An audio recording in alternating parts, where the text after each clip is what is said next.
President Trump recently signed a foreign sanctions bill into law that included provisions mandating that governments monitor cryptocurrency transactions. The bill was passed by the U.S. Congress last month and is directed at Russia, Iran, and North Korea.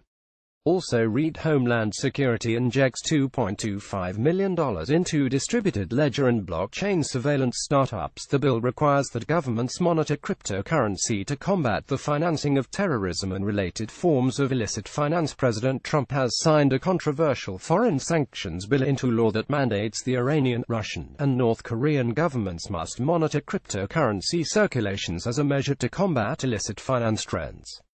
The bill requires that governments develop a national security strategy to combat the financing of terrorism and related forms of illicit finance.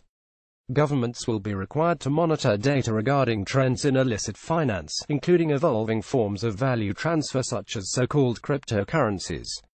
Although the new legislation indicates the U.S. government's desire to monitor cryptocurrencies, at this time making no indication that a more aggressive cryptocurrency crackdown may be imminent.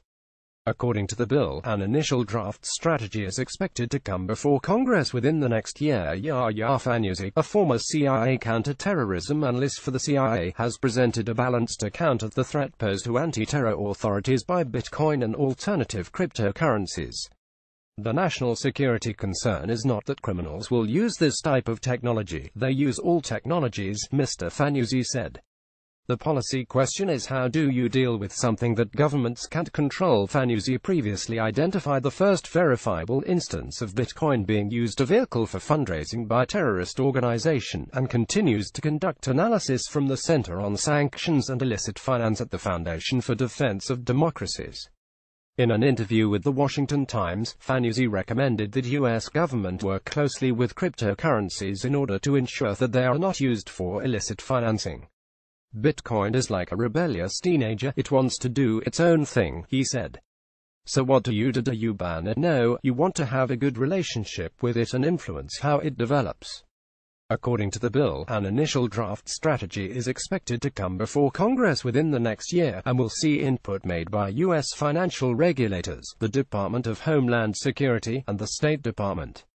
Do you think that sanctioned governments will adhere to the US's provision relating to the monitoring cryptocurrency transactions? Share your thoughts in the comments section below. Images courtesy of Shutterstock News.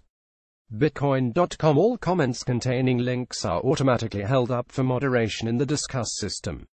That means an editor has to take a look at the comment to approve it. This is due to the many repetitive spam and scam links people post under our articles. We do not censor any comment content based on politics or personal opinions, so please be patient. Your comment will be published.